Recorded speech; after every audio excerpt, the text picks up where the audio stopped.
Bismillahirrahmanirrahim. Alhamdulillahirabbil alamin wassalatu wassalamu ala asyrafil anbiya'i wal mursalin.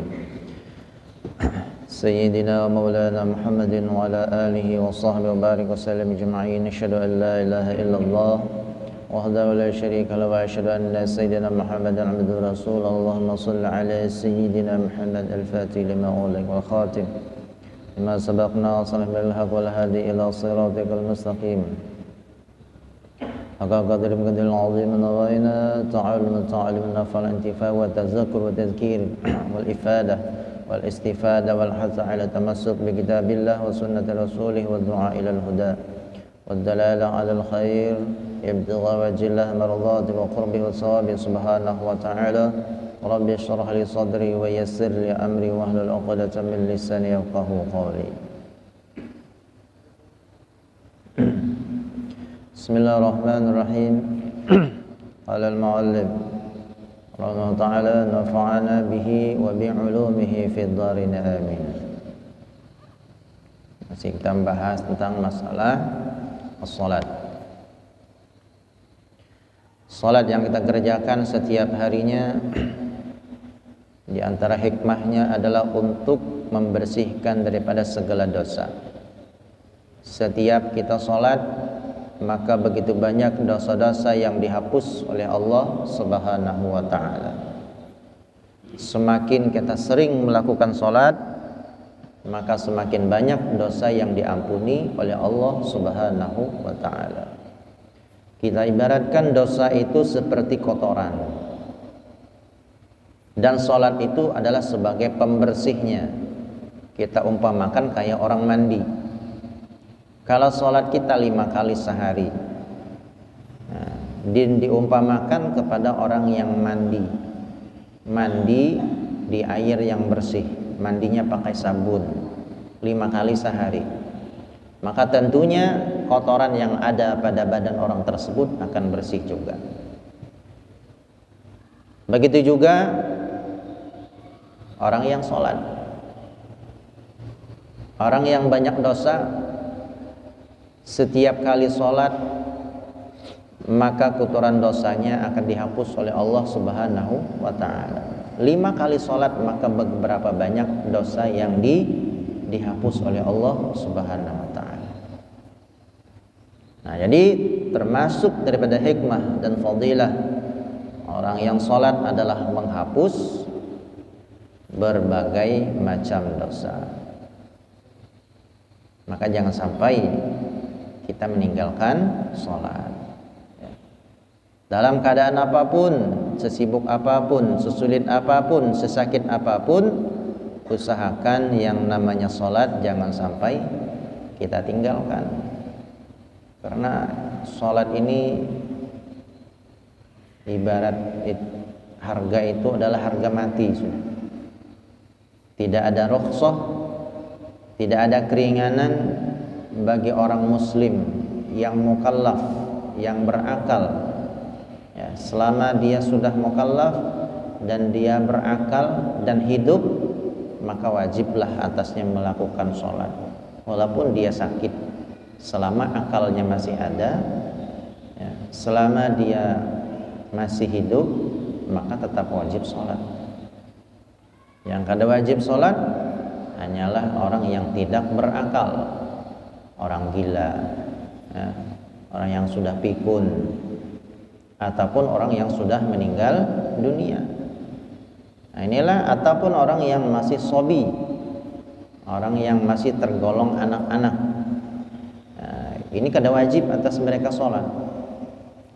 Hanya saja wajib atas orang tuanya membimbing untuk memerintahkannya sholat. Pada umur 7 tahun anak kita disuruh sholat. Umur 7 tahun, ya, ajari anak kita sholat, suruh mereka sholat 5 waktu tuh, ya, zuhur, asar, maghrib, isya, subuhnya dibangun. Kewajiban orang tua memerintahkannya, menyuruhnya, walaupun setelah disuruh inya kada menggawi, maka gugurlah kewajiban orang tua. Ini umur 7 tahun. Karena sampai umur 9 tahun, 10 tahun, itu lain lagi ya. Setelah disuruh, kalau anak ada menggawi jua, maka kewajiban orang tua adalah memukulnya. Kewajiban orang tua adalah memukul kalau inya kada sholat. Artinya apa?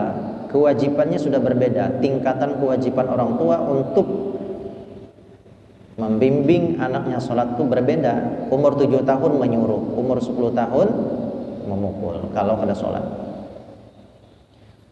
Nah, jadi kalau umur 10 tahun anak kada sholat, hanya kita suruh saja dan anak kada melakukan sholat, itu belum menggugurkan kewajiban orang tua. Belum gugur kewajiban orang tua itu. Kapan gugurnya kewajiban orang tua? Sampai orang tua itu memukul anaknya. Memukul dengan pukulan yang mendidik, bukan pukulan yang mencederai kepada sang anak ya. Pukulan yang mendidik. Nah, jadi kalau belum memukul, berarti belum gugur kewajibannya. Masih berdosa lagi, kita selaku orang tua itu masih berdosa, masih karena tuntutan agama.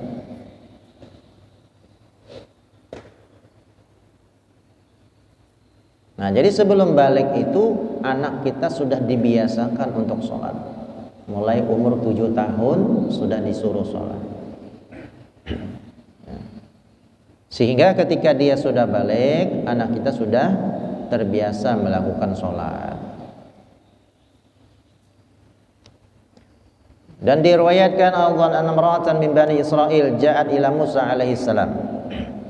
Di zaman Bani Israel ada seorang wanita yang datang kepada Nabi Musa alaihi salam. Ya Nabi Allah, wahai Nabi Allah, aznabtu dzamban 'aziman wa qad tubtu ila Allah taala. Aku telah melakukan dosa besar dan aku telah taubat kepada Allah Subhanahu wa taala. Fada Allah ayaghfir li dzambi wa yatub alayya. Maka doakanlah wahai Nabi Musa, doakanlah kepada Allah Subhanahu wa taala agar Allah mengampuni dosaku. Wa yatub alayya, dan menerima taubatku.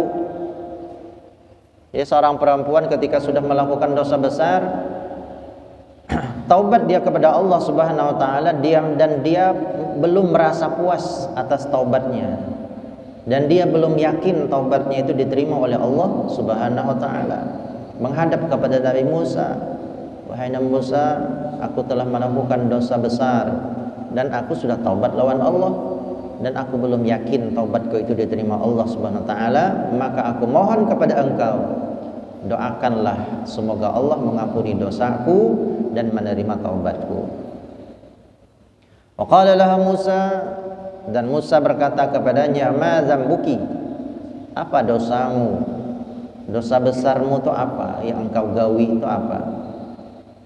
Qalat ya Nabi Allah, dan perempuan itu berkata, ya Nabi Allah, wahai Nabi Allah, zanaitu, aku telah melakukan perzinahan. Wa waladtu, dan aku melahirkan anak, seorang anak. Wa waladtu waladan, dan aku melahirkan seorang anak. Wa qataltuhu, dan aku membunuhnya. Ini dosanya, dosa besar. Sudah berzina, lahir anaknya, dan dibunuhnya anaknya itu.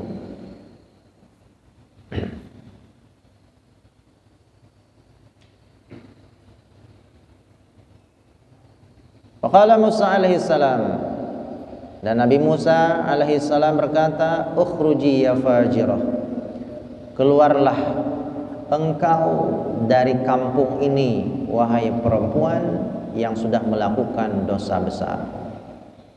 Nah, jadi Nabi Musa ini kada hendak, kada sudi memintakan ampun kepada Allah Subhanahu wa taala orang yang sudah berzina, melahirkan anak, dan anaknya itu dibunuh. Nabi Musa kada hendak mendoakan kepada Allah. Karena apa? Karena saking besarnya dosa orang tersebut. Ya, saking besarnya. Jadi ini sudah terjadi pada zaman dahulu. Ya, membunuh anak, berzina sudah terjadi. Dan dosanya sampai sekarang itu, ya sampai sekarang ini pun dosanya masih dosa besar. Kadang-kadang ya banyak yang terjadi, orang-orang zaman sekarang melakukan perbuatan zina bukanlah suatu dosa besar. Dan membunuh anak ketika sudah berzina, lahirkan anak, membunuh anak tersebut, ya mereka juga merasa tidak berdosa. Banyak juga sudah terjadi seperti itu. Padahal itu adalah dosa besar. Seakan-akan dengan membunuh anaknya dan tidak diketahui oleh orang banyak, dia sudah selamat daripada Allah Subhanahu wa taala. Ya, padahal ya dosanya itu lebih besar.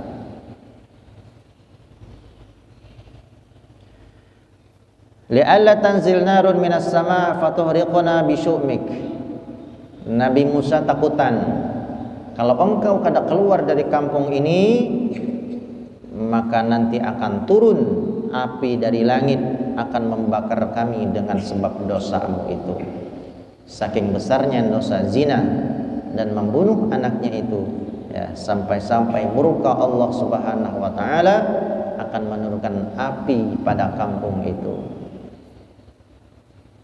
Fakharajat min 'indih munkasiratul qalbi, maka keluarlah perempuan itu daripada rumahnya Nabi Musa alaihi salam dengan hati yang sedih, ya, dengan hati yang pecah.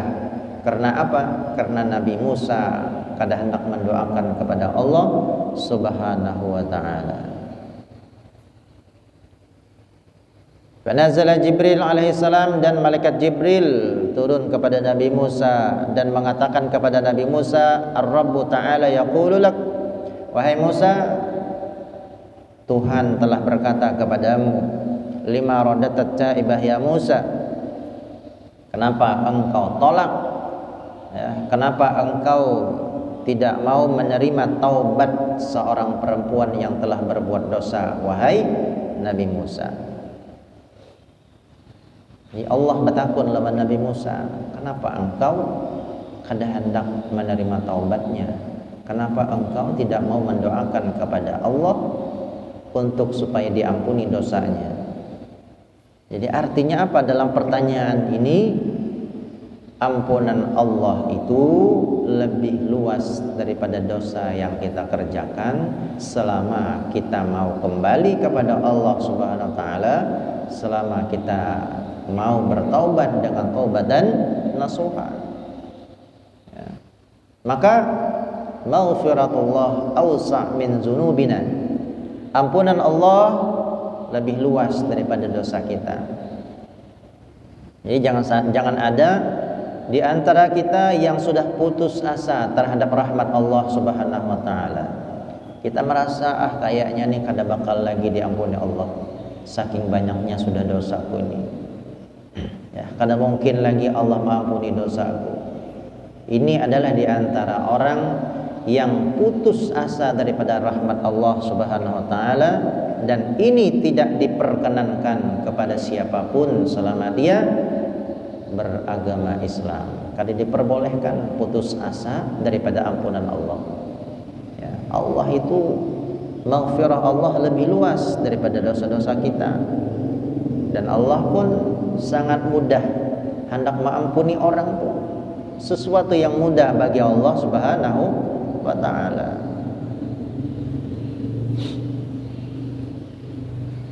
Ma wajadta syarran minha, apakah engkau tidak mendapatkan yang lebih besar lagi daripada itu wahai Musa?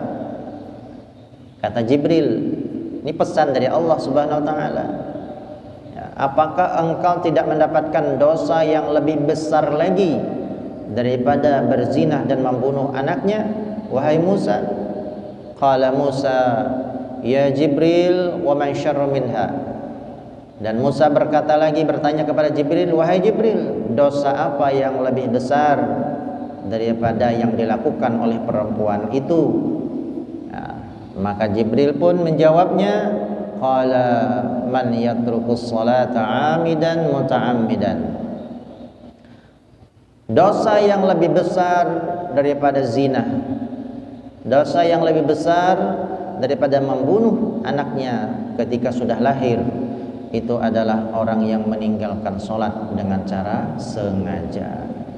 Jadi meninggalkan sholat dengan cara sengaja dosanya lebih besar daripada zina, lebih besar daripada membunuh anaknya itu. Na'udzubillah min dzalik. Jadi mudah-mudahan Allah terus memberikan kita hidayah dan taufik sehingga kita diberikan kekuatan oleh Allah Ta'ala untuk istiqomah mengerjakan sholat, khususnya adalah sholat fardu, sholat 5 waktu. Sampai kapan? Sampai akhir hayat kita. Bahkan sebagian ulama, sebagian orang yang senang mengerjakan sholat itu, mereka berdoa kepada Allah, Allahumma kama a'taita as-salata fi qabri fa'atini as-salata fi qabri.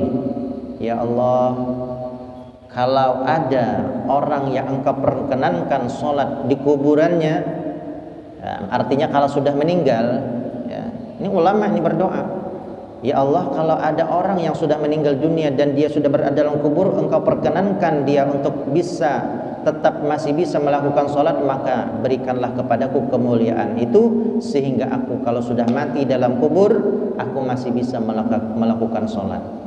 Ini doanya para ulama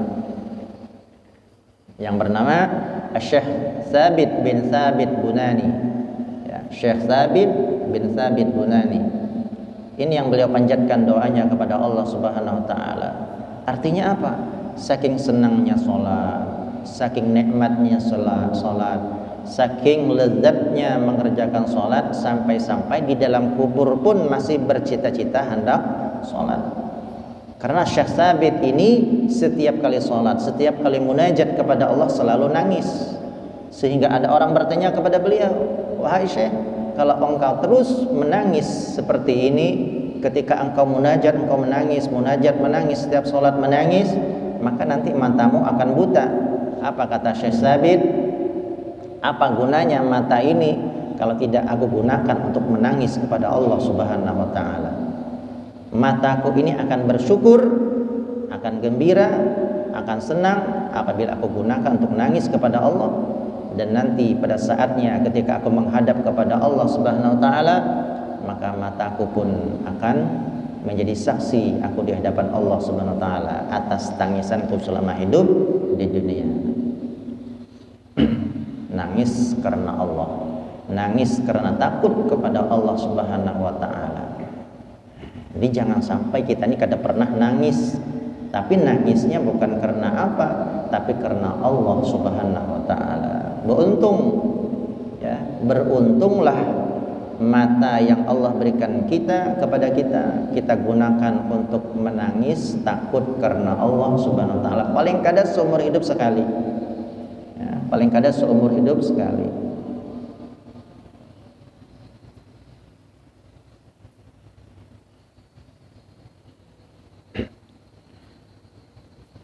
Sehingga teman Syekh Bunani menyaksikan, ya, Syekh Ibnu Sinan, beliau menyaksikan ketika Syekh Bunani ini meninggal dunia dan dikuburkan, dan beliau pun melihat Syekh Bunani ini sholat di dalam kuburnya. Sudah meninggal dunia, sudah dikubur, dan melihat beliau itu sholat di dalam kubur. Artinya Syekh Bunani ini amalan hari-harinya sembahyang aja, ya, sholat. Kada ada lagi yang lebih nikmat daripada sholat. Bahkan sebagian ulama juga berangan-angan, ya, dia berharap nanti di surga pun, ya, mereka berharap ada juga sholat, ya, karena sholat adalah munajat, bertemunya sang hamba kepada sang Khalik.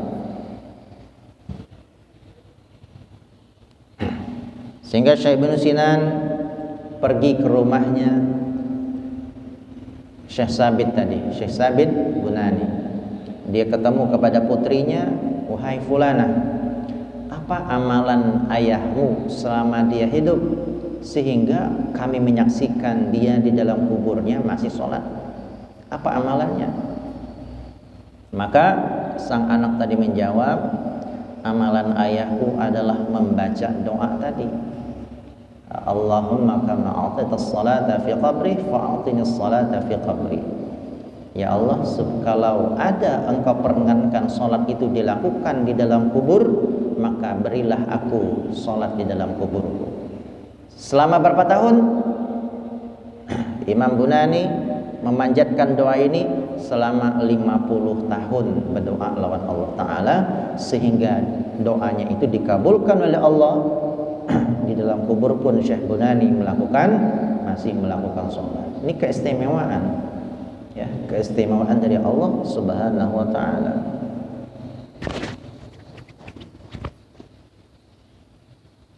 Jadi artinya keistimewaan ini tidak akan didapat kalau orang yang kulir sembahyang. Nah, kita sembahyang malas, sembahyang kada pernah khusyuk lawan Allah Ta'ala, salatnya tidak pernah lezat melaksanakannya, berangan-angan di dalam kubur hendak sembahyang juga kada kawan. Yang bisa berangan-angan kayak gini, bisa melakukan ini apabila selama salatnya itu mendapatkan kelezatan, salatnya khusyuk, mendapatkan kenikmatan. Ada apa kita bacakan doa ini? Kalau belum pernah mendapatkan rasa kelezatan, kenikmatan, ya kada usah berangan-angan hendak salat di dalam kubur. Di dunia ini aja dulu, ya, dan di dunia ini ada di istiqomahkan dulu salatnya, ya, jangan sampai tertinggal, ya, salatnya jangan sampai bolong-bolong, salatnya diperbagus, ya, dipertinggi nilai daripada salat itu.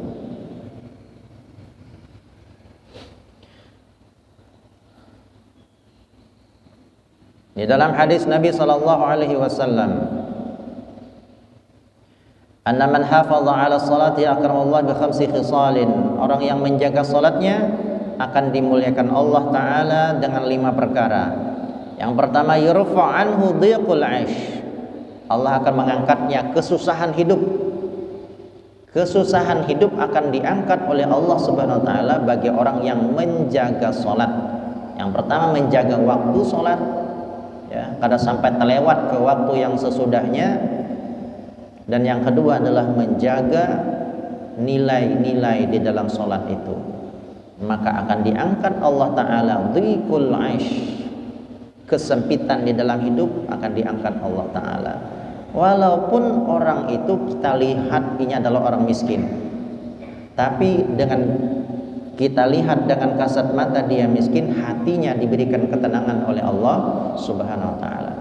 Hatinya diberikan Allah rasa syukur, hatinya diberikan Allah dengan qanaah, hatinya diberikan Allah rasa sabar. Ini bagi orang yang melakukan sholat, tenang, hatinya tuh tenang.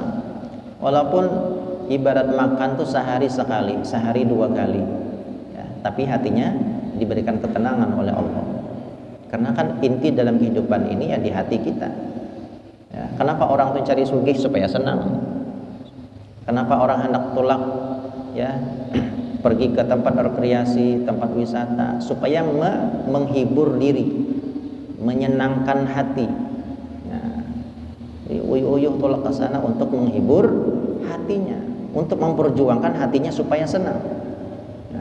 Kita sebagai orang muslim, kalau kada mampu untuk melakukan itu, maka jadikanlah hiburan itu di dalam sholat, rekreasinya di dalam sholat. Nah, karena sholat yang bernilai, ya, sholat yang berkualitas akan menghilangkan kesempitan hati, artinya hatinya akan diberikan ketenangan oleh Allah Subhanahu wa Ta'ala. Dan inilah puncak yang kita cari di dalam dunia ini, di dalam hidup. Kalau hati tenang, ya, ibarat kesusahan apapun, kalau hati tenang maka akan bisa kita tangani dengan baik. Dan orang yang menjaga sholat akan dijaga oleh Allah Ta'ala daripada azab kubur. Orang yang menjaga sholat, azab kuburnya akan lepas, selamat daripada azab kubur.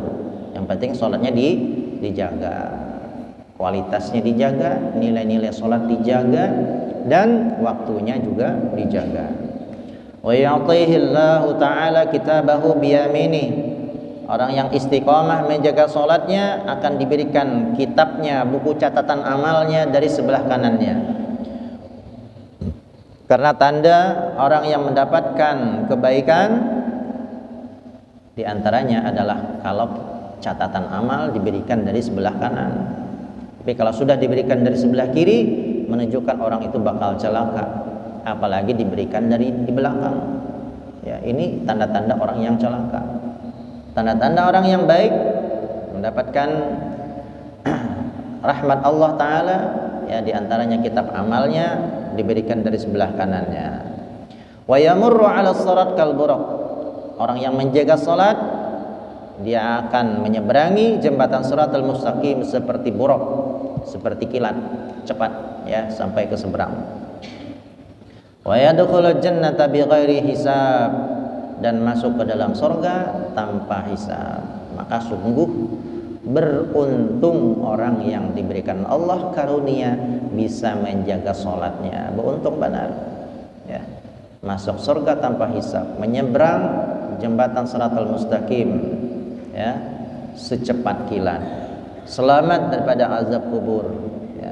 Ini yang kita cari-cari, dan apa yang kita cari seperti ini ada di dalam sholat. Istiqamah dalam sholat, menjaga kualitas sholat, maka kemuliaan ini, fadilah ini akan kita dapatkan.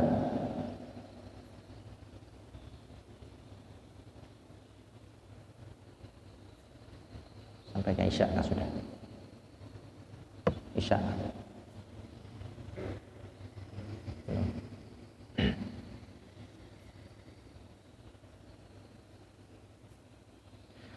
Wa man tahawana 'ala sholati 'aqaballahu bi 15 uqubah.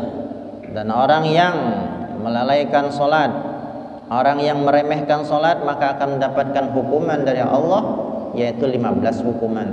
Banyak benar hukuman orang yang meremehkan salat. Tahawan, arti tahawannya bukan meninggalkan salat, meremehkan.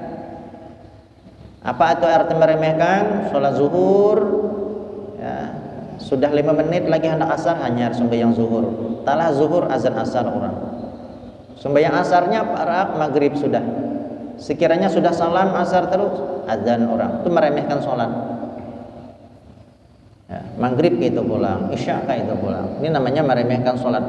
Orang yang kebiasaan meremehkan sholat akan mendapatkan hukuman dari Allah Ta'ala sebanyak 15 hukuman. Dan 5 hukuman di dunia, ya, wa thalathin indal maut, dan 3 ketika dia akan meninggal dunia, wa thalathin fi qabri, dan 3 ketika di dalam kubur, wa thalathin inda khuruji minal qabr, dan 3 ketika dia keluar daripada kuburnya. Hukuman di dunia ya, orang yang meremehkan salat, tunza'ul barakah min umri, diangkat, dicabut berkah umurnya, dicabut oleh Allah Ta'ala. Arti dicabut berkahnya itu, umurnya itu kada tapi kawa inya gunakan untuk amal kebaikan. Umurnya kada berkualitas, setahun hidup kayak itu aja amalannya, kada ada bertambah ya, berbuat baik kayak itu aja, cuma ini kada berkah ya. Bahkan umurnya itu lebih mudah dia gunakan untuk maksiat kepada Allah, dan umurnya berat rasa hati untuk mengerjakan amal kebaikan. Artinya orang yang kayak seperti ini adalah orang yang diangkat berkah umurnya. Artinya masa hidupnya itu sulit untuk melakukan kebaikan, itu sulit. Itu umurnya kada berkah. Orang yang umurnya berkah, dalam sehari ini banyak amaliyah yang bisa gawi ya. Artinya setiap detik, setiap menit dalam waktu sehari ini kawainya gunakan jadi ibadah. Bayangkan kalau 1 jam kita gunakan waktu untuk istighfar, astagfirullahaladzim, 1 menit aja kalau bisa kita gunakan untuk istighfar, sudah berapa kali istighfar? Bisa sampai 60 kali astagfirullahaladzim 1 detik. 1 menit 60 detik, berarti 1 menit sudah 60 kali istighfar. Kita gunakan untuk salawat sallallahu alaihi Muhammad 1 detik bersolawat 1 menit 60 kali. Berapa kalau 1 jam? Berapa kali solawat kita bisa ucapkan? Berapa kali istighfar kita bisa ucapkan? Kalau kita baca qul huwallahu ahad, ya, satu surahnya misalnya memakan waktu setengah menit, 1 jam berapa? Nah, jadi orang yang umurnya berkah, setiap menitnya itu ada amalnya. Setiap detik kawaknya menggunakan untuk beribadah. Setiap nafas yang keluar ada faedahnya. Setiap nafas yang masuk ada faedahnya. Ingat lawan Allah Subhanahu wa ta'ala. Artinya setiap detik, setiap menit yang inya lewati, kada ada yang sia-sia. Ada aja tuh amal baiknya. Kada berzikir, digunakannya untuk ibadah yang lain, baca Al-Quran, menolong orang, bersedekah, ya, hadir majelis ta'lim, mengajar, ibadah juga ini.